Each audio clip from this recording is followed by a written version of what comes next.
नमस्कार। ज्योतिष वास्तु @पद्मेश जी के कार्यक्रम में आपका स्वागत है। गंगा नदी की सफाई में 1986 से अब तक 40,000 करोड़ रुपए खर्च हो चुके हैं, पर गंगा का पानी आचमन लायक हो पाया? ये सवाल दशकों से जनता पूछ रही है, पर उसे सरकार बस गोल मोल का जवाब देती है। 23 अप्रैल को गंगा जयंती है। पौराणिक कथाओं के अनुसार भगीरथ के तप से प्रसन्न होकर मां गंगा पृथ्वी पर अवतरित हुई थी, लेकिन मां गंगा का वेग इतना तेज था कि अगर वो सीधे पृथ्वी पर आती तो काफी परेशानी हो सकती थी। तब मां गंगा के वेग को भगवान शिव ने अपनी जटाओं में समाहित कर लिया था। मान्यता है कि गंगा नदी या गंगा सप्तमी के दिन गंगा में स्नान करने से अनजाने में किए गए पापों से मुक्ति मिलती है। साथ ही पितरों की शांति और तर्पण के लिए भी यह दिन अत्यंत शुभ फलदायी माना जाता है। इसी पर हम पंडित के दुबे पद्मेश जी से चर्चा भी करेंगे, उनका विश्लेषण भी करेंगे और जानेंगे। वे हमारे इस देश के सबसे प्रसिद्ध ज्योतिषाचार्य भी हैं, तो उनके मुखारबिंद से क्या क्या चीज़ें हैं इसमें, इस गंगा जयंती को मनाने के पीछे का क्या लॉजिक है और युवा पीढ़ी को क्यों इसे समझना चाहिए और क्यों आत्मसात करके 23 अप्रैल को गंगा का स्नान करना चाहिए, मैं उन्हीं से जानता हूं। पंडित जी, आपका नमस्कार के साथ कार्यक्रम में स्वागत है। पंडित जी, एक सीधा सा सवाल, गंगा जयंती 23 अप्रैल को मनाई जा रही है, लेकिन इसके पीछे का जो तमाम मंतव्य है वो थोड़ा सा अगर साझा कर दीजिए तो हमारे जो दर्शक हैं उनको इसका बोध हो पाएगा। भारत की संस्कृति परंपरावादी है जी।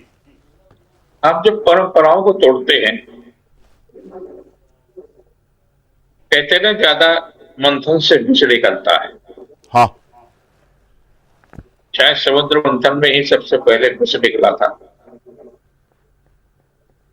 तो आवश्यक है कि हम अपनी परंपराओं का निर्वाह करें जी। उससे दो लाभ होंगे हमारी युवा पीढ़ी को। एक तो भारतीय संस्कृति को समझने में आसानी होगी कि किस प्रकार से हमारे पूर्वजों ने अपनी परंपराओं का निर्वाह किया और उसमें जो ऋणात्मक पक्ष था उसका किस प्रकार से नुकसान हुआ और सकारात्मक पक्ष ने उस पक्ष को बहुत ही मजबूती से खड़ा किया जी।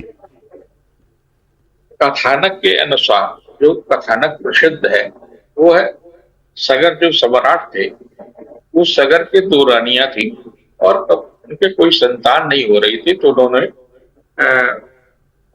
अपने गुरु के पास जाकर के, कपिल मुनि के पास आश्रम में जाकर के संतान के लिए कहा। तो उन्होंने कहा कि एक आपकी पत्नी को तो मैं वंश वृद्धि के लिए कहूंगा और दूसरे को तो केवल संतानों की ढेर लगेगी, तो उसको 60,000 दूसरी पत्नी को और एक को एक पुत्र हुआ।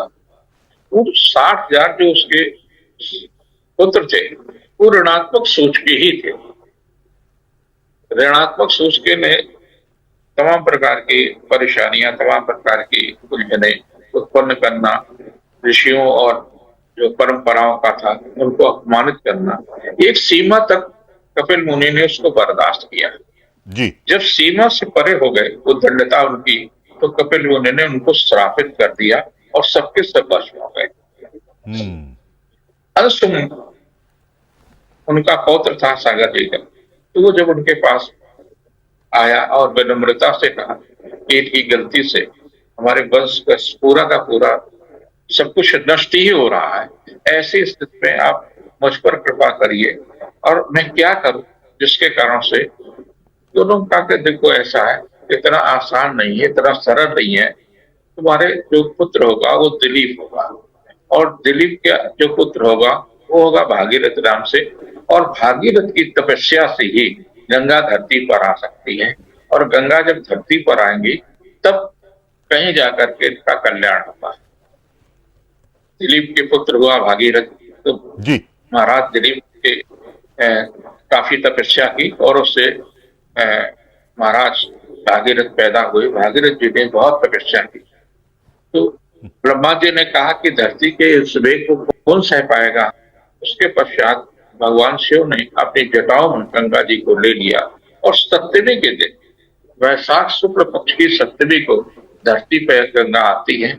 और गंगा की पवित्रता ये थी कि जो 60,000 लोग जल करके राख हुए थे काफी वर्षों पहले, और उनके जल से वो सभी के सभी जीवित हो गए, ये कथानक है। जी तात्पर्य ये है कि साधना आपको श्रम करनी पड़ेगी, आपको परिश्रम स्वयं करना पड़ेगा।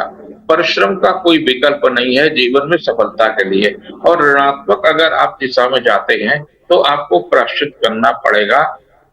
आज के युवाओं के लिए भी है और आज के आने वाली पीढ़ियों के लिए भी है कि आपके जो वंश की परंपरा है उनका निर्वाह करें।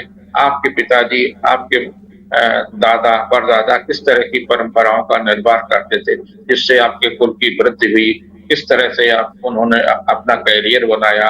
अगर इन सारी सब चीजों को ध्यान में आज का युवा रखता है तो सार्थक होगा गंगा सप्तमी का पूजन। ठीक। पंडित जी, इस दिन बताया जाता है, वैसे तो अब किंवदंती है कि गंगा नदी में इस दिन आप स्नान करेंगे तो पापों से मुक्ति मिलेगी, मोक्ष की प्राप्त होगी। बनारस में बहुत सारे लोग जाते हैं और उस दिन का महत्व ज्यादा है कि काशी में हम स्नान कर लें तो हम कहीं ना कहीं हम तर जाएंगे। इस तरह की भी मान्यताएं हैं। आपको क्या लगता है कि ये इन मान्यताओं में कहीं ना कहीं हमको लगता है कि उससे हमको ताकत मिलती है क्या?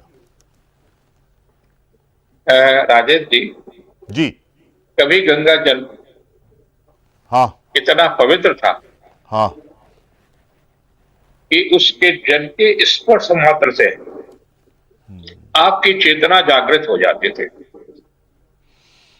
मनुष्य ने इतना अपने आप का प्रकृति का कुरु दोहन किया, सारी की सारी गंदगी गंगा जी में भेज दी।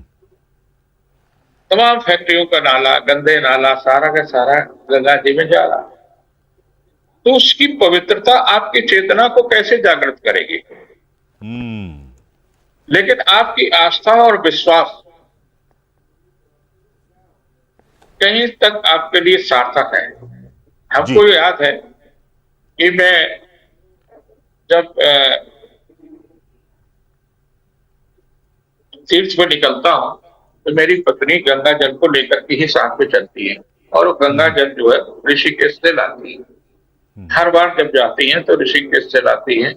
यहाँ तक कि अभी मेरे जो बेटे हैं वो एक कुछ निर्माण कार्य करा रहे हैं, तो उन्होंने पूरा का पूरा एक पीपा गंगा जल को दिया, और हमारी बहू ने, हमारे बेटे ने, उस सिद्धार्थ ने उस गंगा जल को छिड़ करके। तो ये कहीं ना कहीं हमारी युवा पीढ़ी में भावना है, और वो सार्थक भावना है, वो रचनात्मक भावना है, वो दिशा देने की भावना है। उनको लगता है कि अगर इस प्रकार की हम क्रियाकलापों के साथ जुड़े होंगे तो कहीं न कहीं हमारी दिशा, हमारा चिंतन सार्थक ले जाएगा।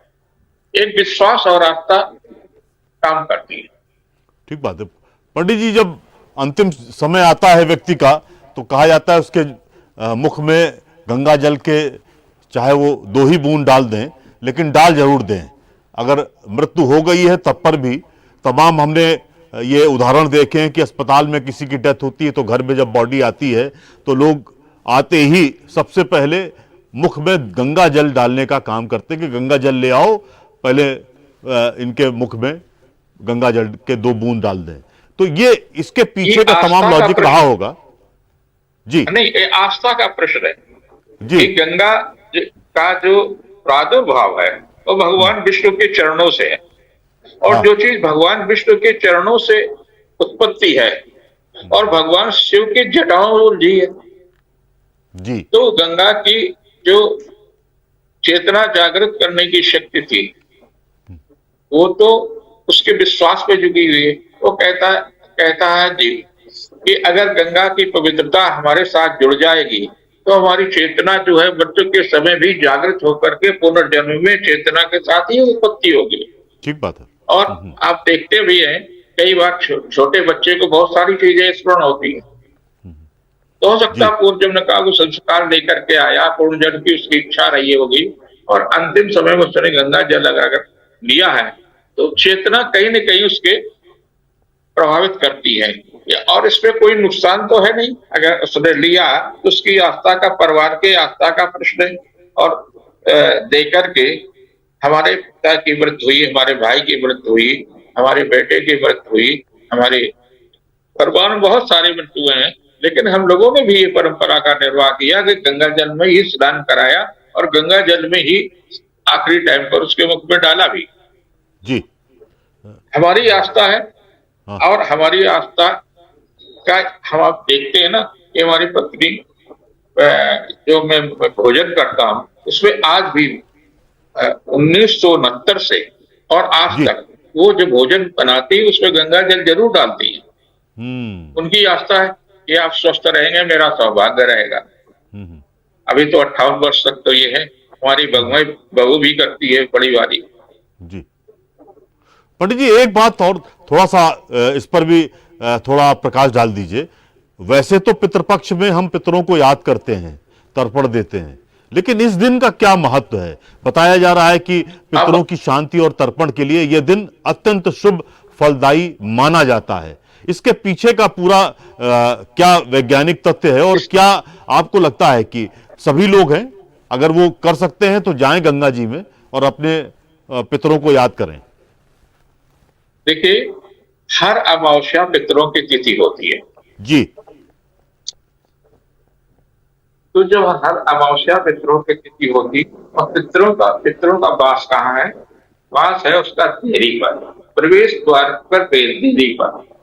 आपको स्मरण होगा कि जब धन त्रयोदशी होती है तो हम लक्ष्मी जी को तो याद करते हैं, लेकिन दिया किसका जलाते हैं? दक्षिण हम्म। दिशा पर प्रवेश द्वार पर दिया जलाते हैं यमराज का। जी। यमराज को प्रसन्न करने के लिए जलाते हैं। तो दक्षिण दिशा में अगर दीपक आप जलाते हैं अपने प्रवेश द्वार पर, चाहे वो अमावस्या का दिन हो और चाहे गंगा सप्तमी का दिन हो, अगर आप जलाते हैं, दीपक जलाते हैं, तो निश्चित रूप से पितरों का शांति होती है, क्योंकि तो पितरों का वास ही है प्रवेश द्वार की देरी पर ही होता है। और वहां पर कई लोग पैर रख देते, जूते रख देते, ये नित्यांत गलत है। स्नान करना गंगा जी में अच्छा है। अगर पवित्र जल आपको चाहिए, थोड़ा सा दूर जाइए, उस घाट पर नहीं स्नान करिए जहां पर गाय संस्कार होते हैं। तमाम प्रकार के वैज्ञानिक दृष्टि से भी ठीक नहीं है और प्रदूषण भी बहुत हो जाता है। तो आप स्वच्छ जल के पास, जहां भी स्वच्छ जल है गंगा जल का, गंगा जी का, वहां स्नान करिए। उसमें नुकसान तो कुछ नहीं है। आपको कहीं न कहीं एक चेतना पर उसका प्रभाव जरूर पड़ता है। पंडित जी, एक हमारे बात एक रिश्तेदार जी, एक बात थोड़ा सा हमारे और आप रिश्ते नहीं, आप पूरी बात कर लीजिए। एक हमारे एक रिश्तेदार है और कारवालो नगर में रहते हैं। उनका नाम है कृष्ण कुमार उर्फ लल्ला भैया। वो 92 के हैं। अच्छा। 92 साल के हैं। अब आप देखिए उनकी आस्था कि जब तक हम गंगा जी जाएंगे, नियमित रूप से सुबह, चाहे पानी बरसे, चाहे जाड़ा हो, कुछ भी हो, वो कारवालो नगर से पैदल 92 ईयर्स का व्यक्ति नियमित रूप से गंगा जी जाते हैं और गंगा स्नान करते हैं। तो उनकी आस्था है। तो 92 वर्ष की आयु में करीब 10 किलोमीटर, 12 किलोमीटर जाना और आना काफी कठिन काम हो सकता है, लेकिन उनकी आस्था जाते हैं। ठीक बात। तो आपकी आस्था आपकी चेतना को जागृत करती है, और जब आपकी चेतना और आस्था किसी चीज में जब मिल जाती है तो हम पत्थर को भगवान की तरह से पूजते हैं और भगवान के रूप में वो हमारे लिए फलदायी होता है। ठीक है और पंडित जी, वैसे एक भी बात हमारे यहाँ जी कहा गया है राजेश जी, सनातन संस्कृत में कि स्नान, दान और दर्शन। पवित्र सरोवर और गंगा में स्नान करने से चेतना जागृत होती है। जातक को दान करने से चेतना जागृत होती है और देव दर्शन करने से चेतना जागृत होती है। तो हमारे पास तो विकल्प ही तीन, स्नान, दान और दर्शन। पंडित जी, एक बात और आपसे जानना चाह रहे थे। जो लोग स्नान करने जा रहे हैं वो और क्या करें वहां पर जाके? कुछ आपकी तरफ से टिप्स आएंगे? कुछ बताया जाता है कि देखिए, आप तांबे के लोटे में आप पानी लीजिए, अर्घ दीजिए, क्या इस तरह की भी कुछ मान्यताएं हैं ताकि नहीं, गंगा हाँ, का वो तो स्नान पूर्ण हो पाए?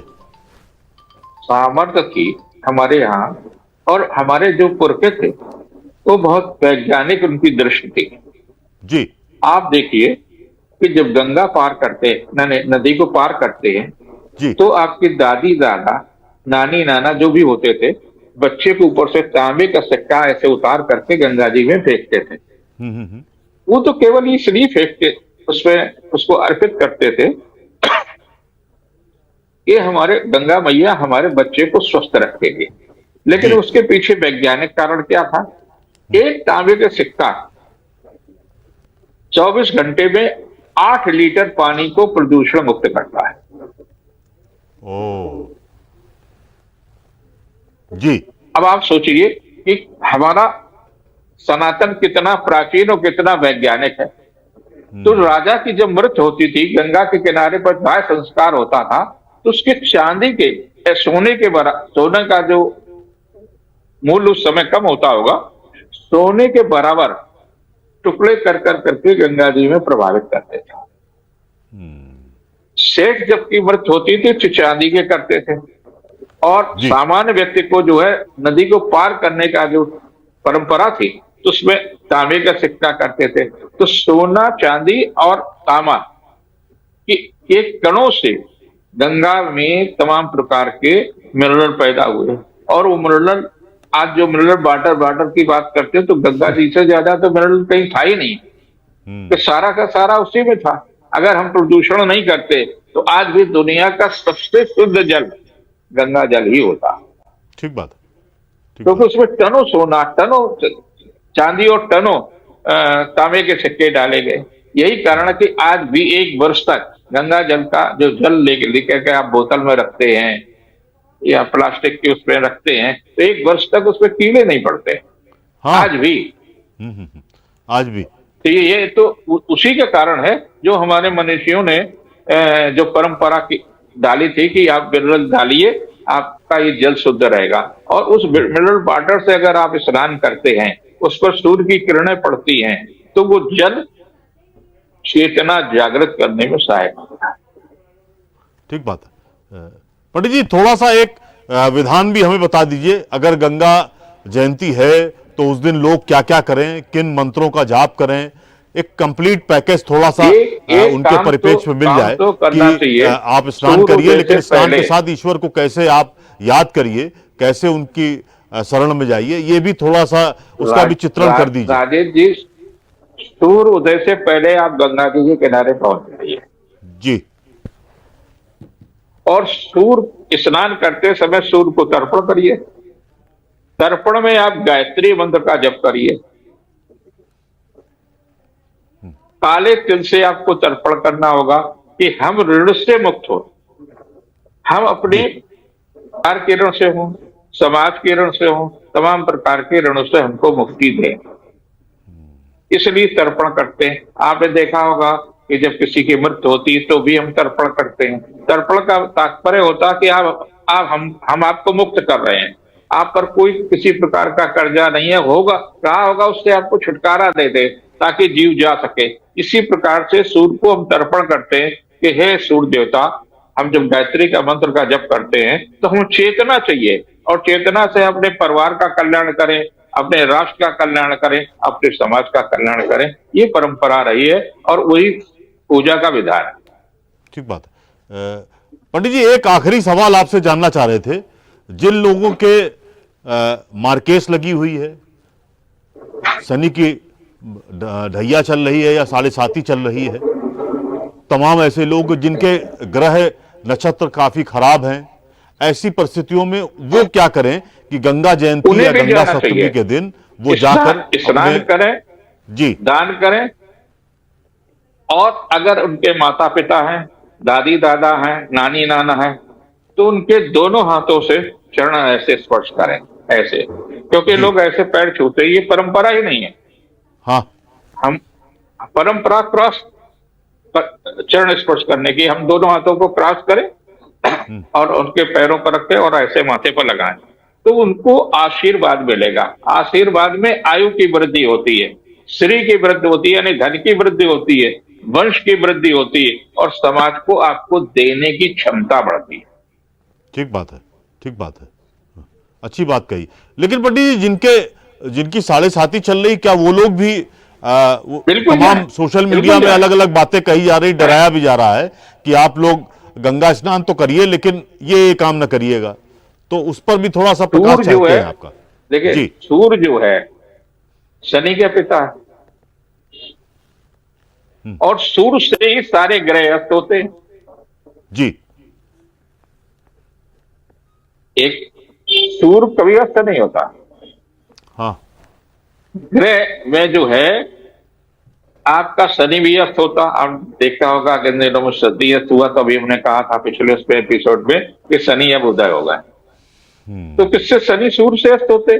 तो सूर्य का प्रभाव अधिक है। सूर्य के प्रभाव से अगर आप पर छाया पड़ती है, शनि की ऋणात्मक छाया पड़ती है, उसको प्रभाव को क्षीण करने के लिए सूर्य जल में खड़े होकर के सूर्य के तर्पण करते हुए गायत्री मंत्र का जप करिए। आपका तमाम प्रकार के विकारों से मुक्ति होगी, चाहे जैसा भी विकार। ठीक बात है। फलों का दान भी कर सकते हैं क्या उस दिन? नहीं, दान तो जरूर करना चाहिए, अन्न का दान जरूर करना चाहिए। हाँ। और बाकी आपकी सामर्थ्य, आपकी सामर्थ्य अच्छी है तो जल दान करिए, सोना दान करिए, चांदी दान करिए, जो भी आपकी सामर्थ्य है उसको दान करिए। ठीक बात है। पंडित जी, आपका बहुत बहुत धन्यवाद। एक अच्छी सी चर्चा हम लोगों ने की है गंगा जयंती के परिप्रेक्ष्य में, और मुझे लगता है ये विषय हर व्यक्ति को समझना होगा, खासकर हाँ, वो एकदम। लोग जो सनातन धर्म को मानते हैं, उनके अनुयायी हैं, उनको तो कम से कम इसका अक्षरशः पालन करना चाहिए। आपके मुखारबिंद से हमें उस दिन की एक तमाम चीजें मिल गई हैं। सनातनी के परिप्रेक्ष्य में देखा जाए तो हम उसका पालन करेंगे तो निश्चित तौर पे जो मुश्किलें हैं, जो हमारे पाप हैं या अनचाहे पाप हैं, उनसे भी हमें मुक्ति मिलेगी। आपका बहुत बहुत धन्यवाद पंडित जी। गंगा जयंती 23 अप्रैल को है।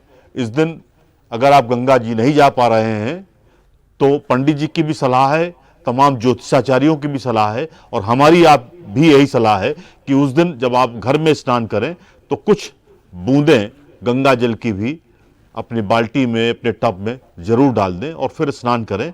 तो आप गंगा जी नहीं जा रहे हैं तो काफ़ी कुछ आपको पापों से मुक्ति मिलेगी। आपका बहुत बहुत धन्यवाद।